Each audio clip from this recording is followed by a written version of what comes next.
రైతుకి పేద రైతుకి ఏ రకంగా సహాయం అందించాలి, అది రైతుల యొక్క మనోభావాలు తగ్గట్టుగా ఉండాలనే ఉద్దేశంతో కన్వీనర్గా ఈ యొక్క సబ్ కమిటీ నిర్వహించేటటువంటి బట్టి గారు అన్ని జిల్లాలకు ఒకసారి వెళ్ళొద్దాము, మనవాళ్ళతో కూడా కొంతమందితో మాట్లాడి వాళ్ళ అభిప్రాయం కూడా తీసుకుందాము.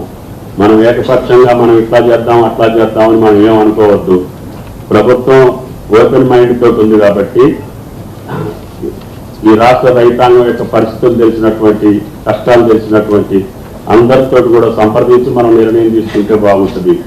ఈ శాసనసభ లోపలనే అన్ని జిల్లాలు ఒకసారి వెళ్ళొద్దామని చెప్పి బట్టి గారు మొట్టమొదటిసారిగా మన జిల్లాని ఎన్నుకోవటం, వ్యవసాయ మంత్రిగా, ఆర్థిక మంత్రిగా, రెవెన్యూ మంత్రిగా మేము ముగ్గురు ఉన్నాం కాబట్టి ఈ కమిటీలో కూడా ముఖ్యమంత్రి గారు ఈ ముగ్గురిని నియమించడం జరిగింది. వారి సూచన మేరకు ఈ సమావేశాన్ని ఏర్పాటు చేశాం.